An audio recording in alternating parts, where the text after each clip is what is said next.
Igreja Vida Cristã em Cristo Jesus, um lugar pleno de amor e da graça do Senhor Jesus. Ministério Pastor Sandro Diniz. Agora vamos ao verso 12. Mas antes de ler o verso 12, mantenha a sua mão aqui e vamos dar um pulinho em Colossenses. Uma outra carta do apóstolo Paulo, capítulo 2, verso 15. Porque na leitura que vamos prosseguir lá em Efésios, capítulo 6, verso 12, fala de principados e potestades. E a gente aprendeu no sistema religioso, quando nós fazíamos parte dessas igrejas de correntes, de campanhas, de sacrifícios, etc, etc. O sistema religioso nos ensinou que principados e potestades são o quê? Demônios. Até um certo ponto está correto. Porém, quando a Bíblia fala de principados e potestades, o sentido não é o mesmo para toda a Bíblia. Nessa leitura que vamos realizar aqui em Colossenses 2,15, está falando de Satanás e seus demônios que foram destruídos. Porque ele tinha poder. E principados e potestades significa o quê? Poder, autoridade. E esse ser foi destruído. Então nessa leitura está falando de Satanás e seus demônios. Mas em outras evidências, o sentido é outro. Diga, eu tenho a mente de Cristo. Porque principados e potestades têm diferentes categorias, têm seus aspectos. E vamos ler aqui para que você possa entender tudo isso que eu estou falando. Colossenses 2,15. Muita atenção. E despojando os principados e as potestades, publicamente os expôs ao desprezo, triunfando deles na cruz. Quem foi que destruiu, que triunfou na cruz, segundo essa leitura aqui? Jesus. Diga Jesus. Então essa narrativa está falando de Satanás e seus demônios. Aqui temos uma evidência que Cristo já destruiu toda a força do mal. O diabo e seus demônios, através da sua morte na cruz. Ele destruiu, triunfou. Diga graças a Deus. Já em outras evidências, o aspecto, o entendimento é outro. O sentido não é o mesmo em toda a Bíblia. De Gênesis a Apocalipse. Como, por exemplo, aqui mesmo em Colossenses, capítulo 2, verso 10. Aqui está falando do Senhor Jesus. E eu te declaro com a mente de Cristo. E diz assim, Colossenses, capítulo 2, verso 10. Também nele estais o quê? Aperfeiçoados. Diga, justificado. E prosseguindo, Paulo continua falando de Cristo. Ele é o cabeça de todo principado e potestade. Se a gente traduzir isso ao pé da letra, Jesus Cristo é o chefe de Satanás e seus demônios. Mas só que principados e potestades têm os seus aspectos. E quando fala aqui que Cristo é o cabeça de todo principado e potestade, é que a ele foi dado por Deus grande autoridade e poder. Então podemos concluir, podemos entender que principados e potestades, o sentido não é o mesmo em toda a Bíblia. Como também está descrito na primeira carta de Pedro, capítulo 3, verso 22. Vejamos, é importante, é bom fazer esse passeio na Bíblia para crescer a nível doutrinário. Olha só, primeira epístola do apóstolo Pedro, capítulo 3, verso 22. E assim diz a primeira epístola de Pedro, capítulo 3, verso 22. O qual, depois de ir para o céu, diga paraíso, está à destra de Deus, ficando-lhe subordinados anjos e potestades e poderes. Então Deus lhe confiou grande poder, grande autoridade ele tem. Deus confiou a ele. Os anjos estão submetidos a ele. Hebreus 1:3. Em casa você lê. Já em outras evidências, principados e potestades, como a que vamos ler daqui a pouco em Efésios 6:12, está falando de homens com autoridade e com poder. Porque existem homens que são principados e potestades. Porque tem poder. Existe uma autoridade nessa pessoa. Pessoas com gravata, pessoas vestidas, que agem com a influência da carne, com a sua sabedoria humana, e que pode estar na televisão, na música. Quantas pessoas são idólatras de cantores? Há um poder, a influência dessa pessoa. Tem muitas jovens aí que largam tudo por causa de um cantor. Então, esses principados e essas potestades estão na música, na política, nos púlpitos, levando o povo de Deus à sua influência, e não a palavra de Deus com graça e verdade. Religiosos que querem ter o povo na mão, que manipula, robotiza as pessoas, que ficam mandando o povo fazer correntes, campanhas, sacrifícios, a pegar objetos, a ficar rolando no chão. O Senhor Jesus Cristo não morreu para você ficar rolando no chão, mas para você ficar de pé. É de pé. O Salmo 91 diz: caiam 1000 ao teu lado, 10.000 à tua direita, mas tu não serás atingido. Não é para você ficar rolando no chão, é para você ficar de pé, que Cristo foi à cruz. Morreu e ressuscitou. Mas é poder de Deus, pastor. Dizem lá que é poder de Deus. Poder de Deus é você saber que você tem a Deus dentro de você. Isso é que é poder de Deus. É você ter o conhecimento que você é abençoado, filho de Deus, mais que vencedor, um anjo, um espírito aí dentro desse corpo de carne. E isto é que é poder de Deus. E muitas pessoas que estão acostumadas a isso, a esses lugares, a esse tipo de situação, não sabem o que é lei e o que é graça, não sabem que existe dois evangelhos, um que perturba, como diz em Gálatas 1:6, e o outro que produz vida e paz. Não sabem que são espíritos em um corpo de carne, em um vaso de barro. Não sabem que são abençoados e estão ali pagando preço. E termina a corrente e dá início a uma outra. E termina aquela e começa outra. E termina o ano e nunca acaba aquilo. E vamos de novo. Porque você não conseguiu, porque você é um covarde, você é um mole, você não deu o seu sangue. E por aí vai, você conhece a história. Não é verdade? Muitas coisas.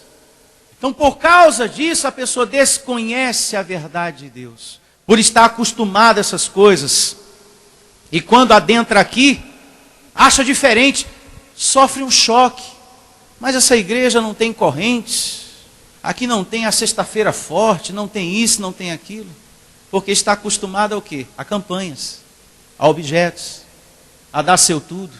Aí não compreende as coisas do Espírito. Mas você que está recebendo o alimento para o Espírito, compreende as coisas do Espírito. Compreende que principados e potestades, que é o assunto que estamos aqui, quando a Bíblia fala disso, não se refere o tempo todo a diabo e seus demônios. Quando o termo água aparece na Bíblia, o seu sentido não é o mesmo em toda a Bíblia. O líquido que a gente bebe para matar a sede. Podemos compreender isso facilmente pela vida da mulher samaritana. Ela foi ao poço para pegar água e em seguida Jesus falou: eu tenho uma outra água para te dar. Então veja que o sentido não é o mesmo em toda a Bíblia quando a Bíblia fala de água. E naquele momento ele falou: olha, eu tenho uma outra água que vai saciar a tua sede, mulher, por dentro. Essa aí você está pegando hoje, daqui a pouco vai pegar de novo, porque você bebe e torna a ter sede, mas a minha água sacia você por dentro. Produz uma paz que ninguém rouba. Te dá uma certeza que ninguém tira. E foi justamente isso que aconteceu no coração daquela mulher, que ela saiu feliz à beça, espalhando para todo mundo as coisas boas que ouviu do Senhor Jesus. A água espiritual. Agora vejamos a leitura lá em Efésios, capítulo 6, verso 12. O sistema religioso, quando lê isso aqui, o verso 12, do capítulo 6 da carta aos Efésios, eles imaginam diabo, demônio voando, tudo solto. Porém, eu te declaro com a mente de Cristo.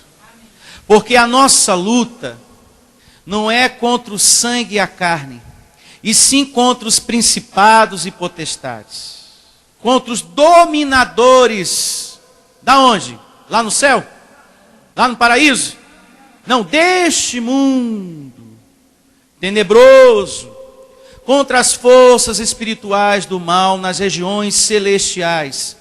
Quando você pega a carta de Paulo aos Efésios, capítulo 1, verso 3, lá diz que nós estamos nas regiões celestiais. É aqui o negócio. 1:3 de Efésios. Lá está descrito que você foi abençoado com toda a sorte de bênção espiritual nas regiões celestiais em Cristo Jesus. Então, a situação que nós temos que combater é aqui. A Bíblia diz que é aqui. Não é nada no céu solto voando, não. É aqui. Dominadores.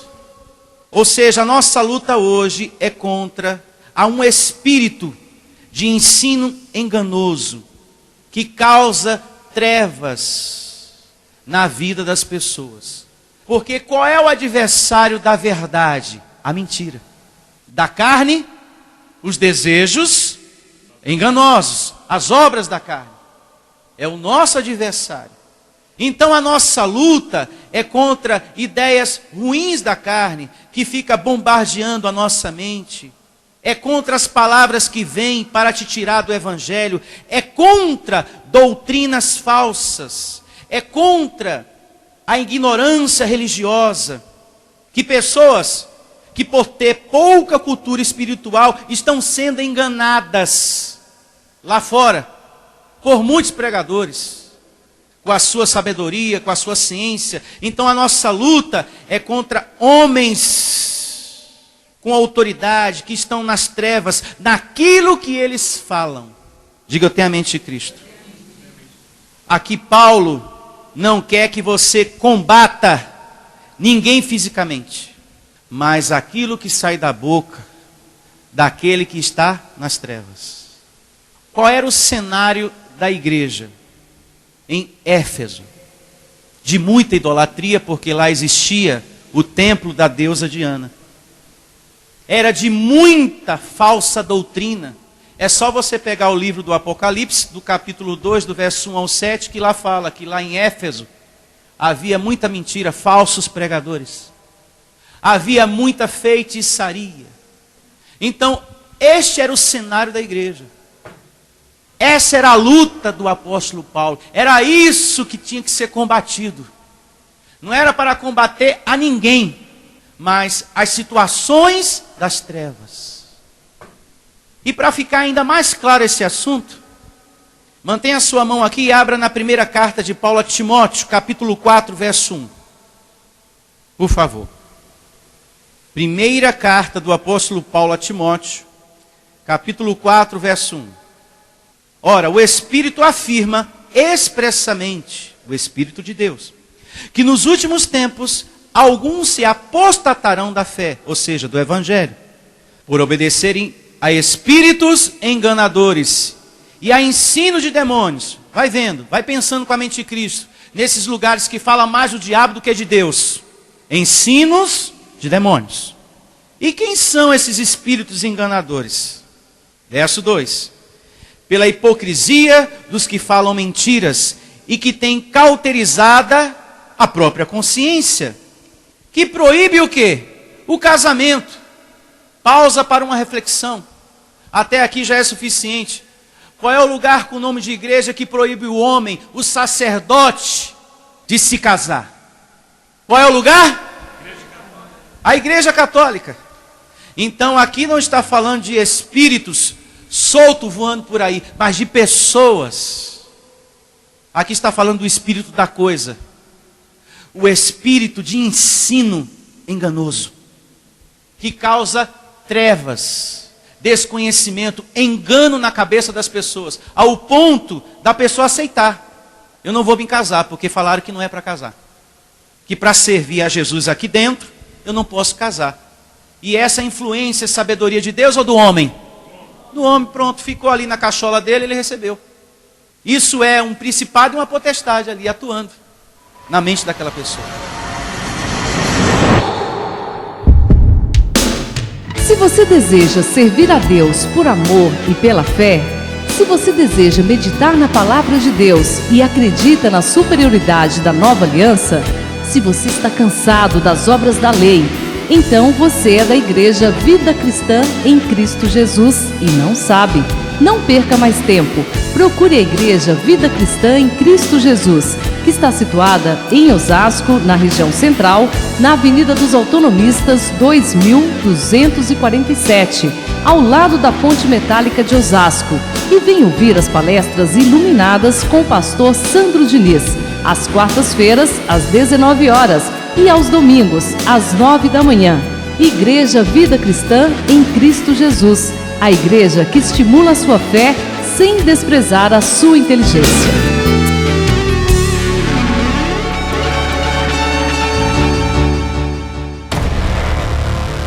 Igreja Vida Cristã em Cristo Jesus, a igreja que estimula a sua fé sem desprezar a sua inteligência. Ministério Pastor Sandro Diniz.